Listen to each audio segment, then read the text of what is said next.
ये क्या है? ये इकोनॉमिक्स है। इकोनॉमिक्स का पहले हम डेफिनेशन देखेंगे कि ये ग्रीक में डेफिनेशन इसका क्या था, जनरल डेफिनेशन क्या है, एडम स्मिथ के अकॉर्डिंग डेफिनेशन क्या है, मार्शल के अकॉर्डिंग डेफिनेशन क्या है और रॉबिन्स के अकॉर्डिंग डेफिनेशन क्या है। तो सबसे पहले समझते हैं इकोनॉमिक्स कहाँ से आया। इकोनॉमिक्स कहाँ से आया? ये दो ग्रीक वर्ड से बना है, ग्रीक वर्ड, ठीक है, ग्रीक वर्ड। ये क्या है? ओइकस। ये क्या है? नेमिंग। ओइकस नेमिंग। ओइकस का मतलब होता है हाउस होल्ड, नेमिंग का मतलब होता है मैनेजमेंट। हाउस होल्ड मतलब परिवार,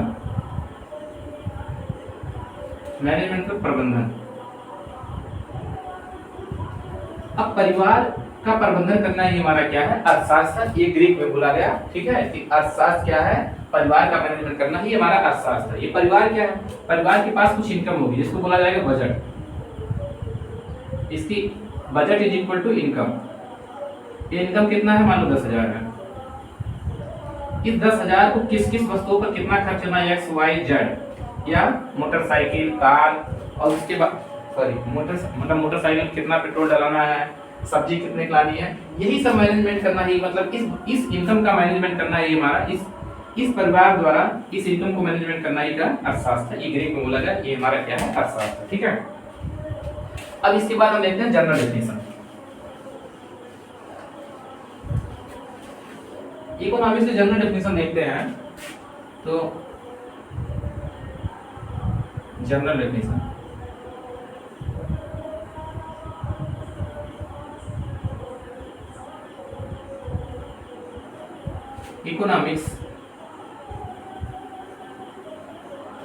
economics is the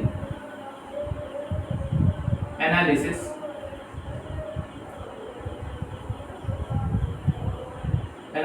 of human behavior।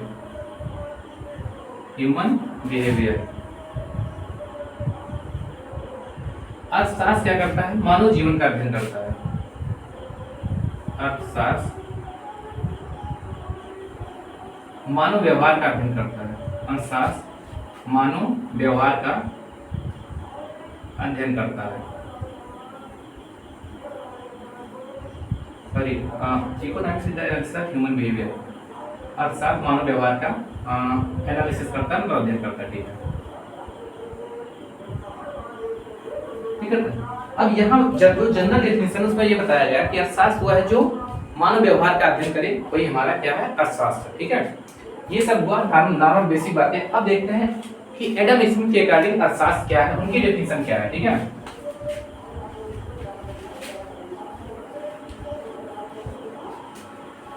अब आएंगे एडम स्मिथ। एडम स्मिथ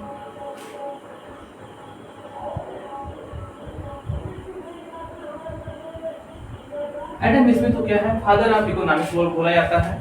इन्होंने अपनी पुस्तक 76 में an inquiry into the nature and causes of wealth of nation में इन्होंने एक डेफिनेशन दी, जिसको हम क्या बोलते हैं?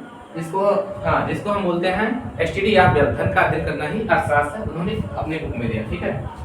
तो ये बुक क्या बोलते हैं? Father of economics. Adam Smith known as father of economics. Father of economics.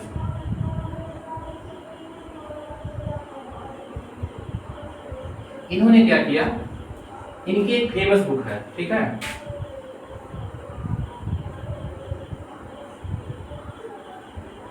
Define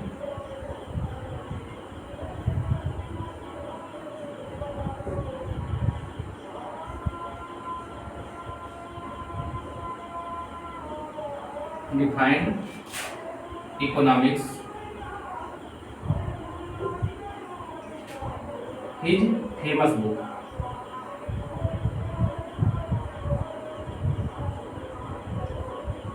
इनकी एक फेमस बुक है। उन्होंने एडम स्मिथ क्या है? अर्थशास्त्र का जनक माना जाता है। हिंदी में लिखते हैं, एडम स्मिथ को अर्थशास्त्र का जनक माना जाता है।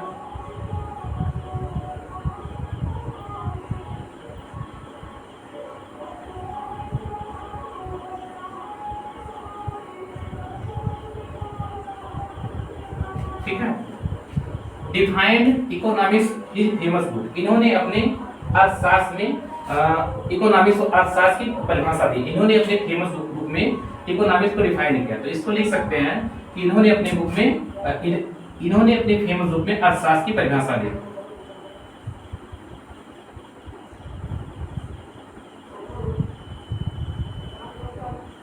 अपने प्रसिद्ध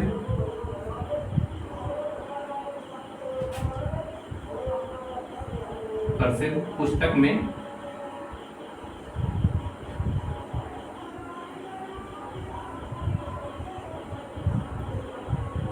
अर्थशास्त्र की परिभाषा दी।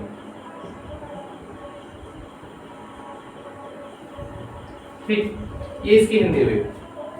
अब इनकी फेमस बुक कौन सी है? इनकी फेमस बुक जो है वो 1776 में आई, जिसका नाम है an inquiry into the nature, an inquiry into the nature, an inquiry into the nature and causes of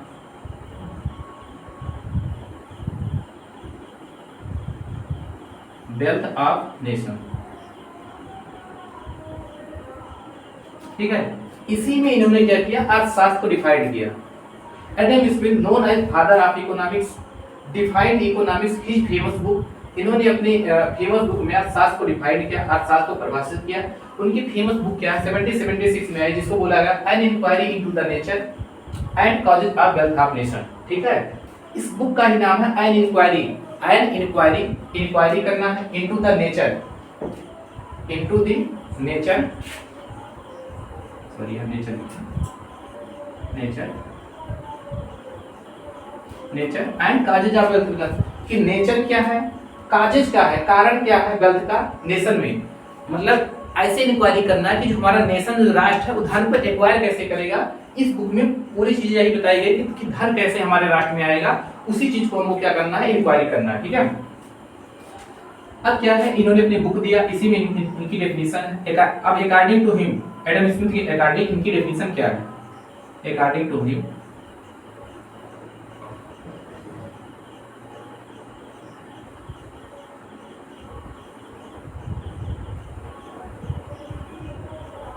according to him मतलब इनके अनुसार,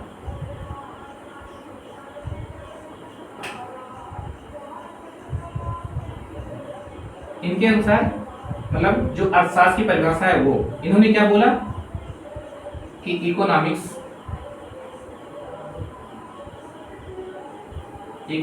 is the science of wealth,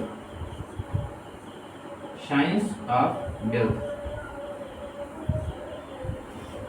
अर्थशास्त्र क्या है, धन का विज्ञान है। अर्थशास्त्र क्या है, धन का विज्ञान है। अर्थशास्त्र धन का विज्ञान है।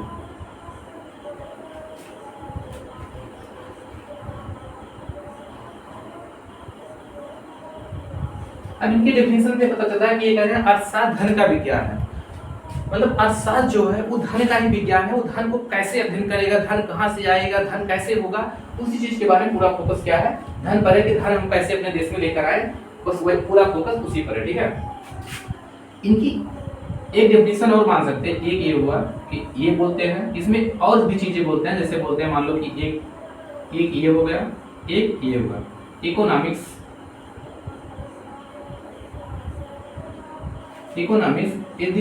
Is the study of wealth.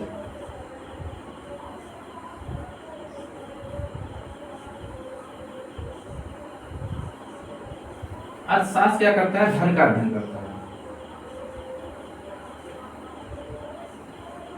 अर्थशास्त्र धन का अध्ययन करता है।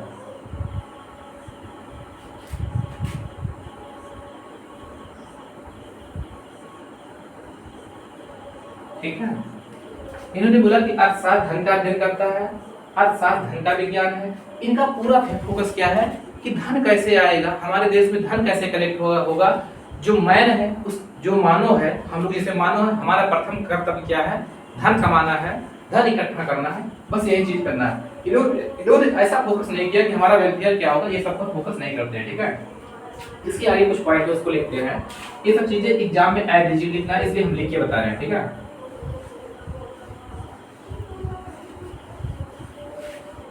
अब एडम स्मिथ क्या होता है, मेन फोकस क्या होता है, ठीक है। इनका डेफिनेशन हो गया और इनकी डेफिनेशन क्या है, economics the study of wealth, economics the science of wealth, अर्थशास्त्र धन का विज्ञान है, अर्थशास्त्र धन का अध्ययन करता है, ठीक है। इनका मेन फोकस क्या है, मेन फोकस वेल्थ।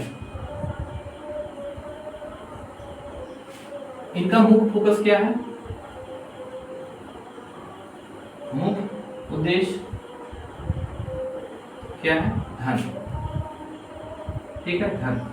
अब धन जो है कैसे होगा, कहां से आएगा, ये धन क्या करेगा, मानव कलेक्ट करेगा, ठीक है। इसलिए कि हम इसको मतलब कैसे मतलब हाँ धन, धन किस लिए, क्योंकि हमको धन ही हमारा जो है, क्योंकि एक मानव के जीवन में धन से ही सब कुछ हो रहा है, इसलिए वो धन को कलेक्ट करना उसका प्रथम उद्देश्य है, इन्होंने ऐसा माना, ठीक।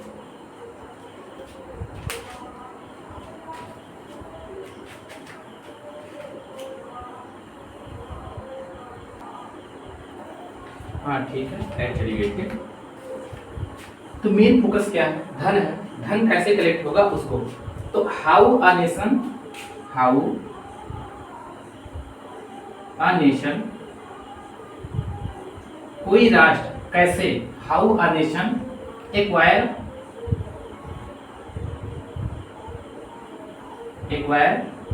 वेल्थ, कोई राष्ट्र धन को कैसे कलेक्ट करेगा उस चीज पर फोकस है। And how to use people, main focus किस पर है, धन पर है। और हाउ टू एक्वायर वेल्थ, कोई राष्ट्र धन को कैसे कलेक्ट करेगा उस चीज पर फोकस है।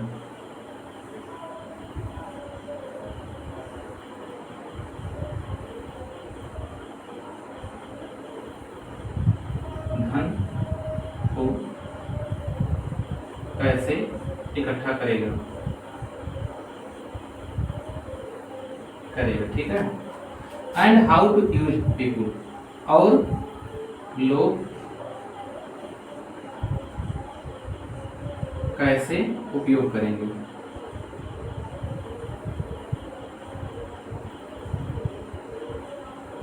ठीक। मेन फोकस क्या है, धन को कैसे कलेक्ट करना है, और कोई नेशन है, कोई राष्ट्र है,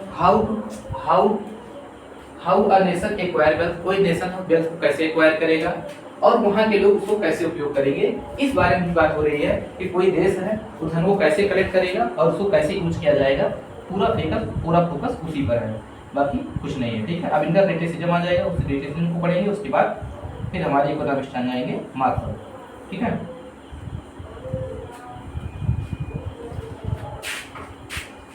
अब इसका क्रिटिसिज्म देखते हैं, ठीक।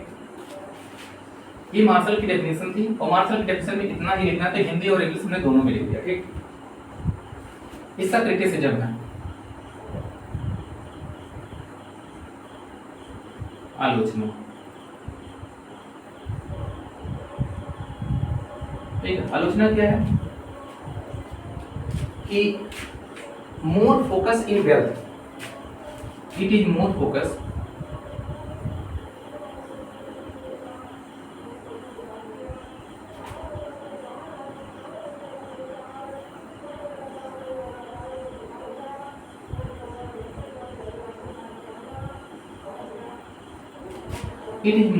wealth and ignore human welfare।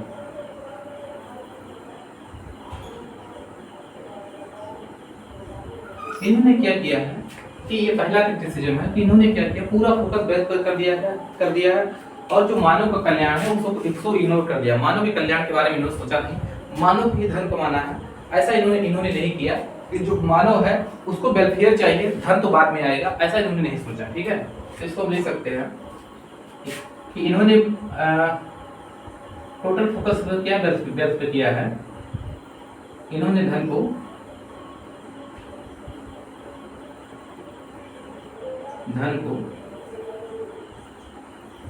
अत्यधिक महत्वपूर्ण दिया है।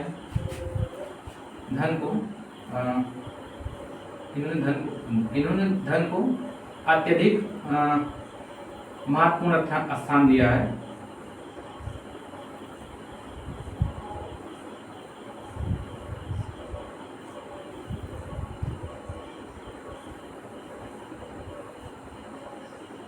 महत्वपूर्ण स्थान दिया है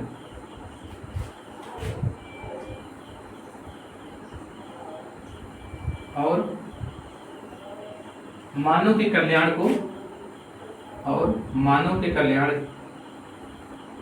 के कल्याण की उपेक्षा की है।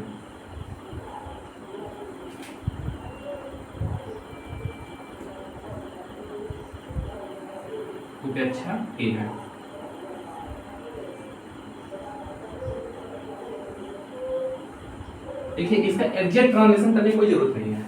इसका मतलब क्या निकल रहा है उसको ले लीजिए, बस हो गया। एक क्रिटिसिज्म हो गया। दूसरा क्रिटिसिज्म क्या है कि इन्होंने क्या है नॉन ह्यूमन एक्टिविटीज को इग्नोर कर दिया। नॉन ह्यूमन एक्टिविटीज मतलब कि जैसे इमोशन हुआ, मर्सी हुआ, दया हुआ, ये सब चीजों को इन्होंने कल्चरल वैल्यू को इग्नोर कर दिया। ठीक है, it is ignore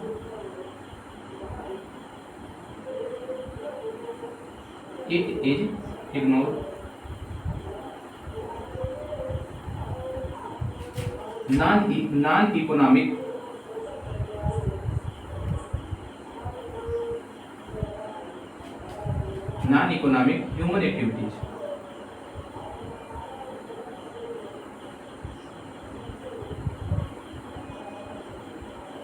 like emotion,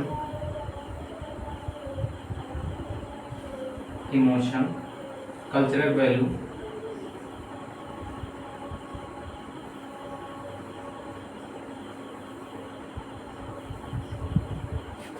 social aspect,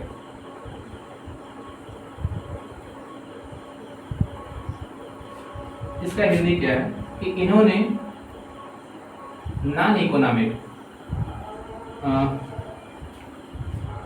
activity, आर्थिक कारण, नॉन इकोनॉमिक गैर आर्थिक कारण को इग्नोर कर दिया। इन्होंने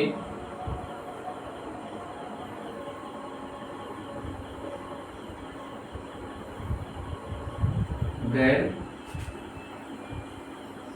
आर्थिक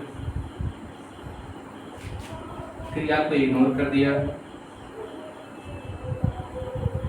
क्रिया की उपेक्षा की है।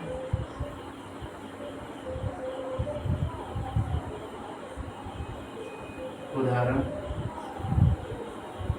जैसे दया, भावना,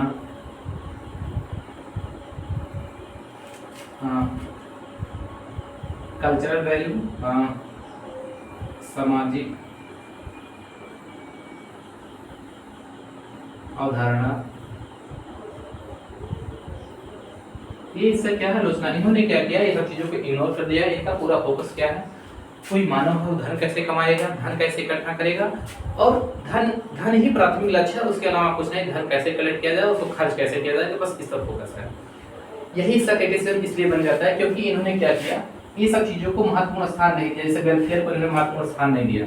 अब वेलफेयर क्या है, वेलफेयर बिना धन के भी जनरेट हो जाती है। ऐसा नहीं, हम किसी से प्यार करते हैं तो हमको खुशी होती है, हमको उसमें वेलफेयर महसूस होता है और वही हमारा कल्याण है।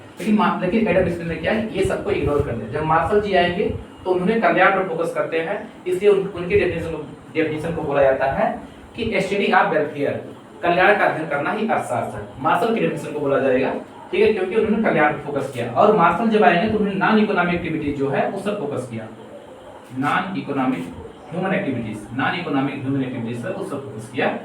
इसीलिए क्या होता है, ये सब चीजों पर ये फोकस नहीं करते, इसलिए इसकी आलोचना बन जाती है एडम स्मिथ जी की। ठीक है, अब आगे पढ़ेंगे मार्शल।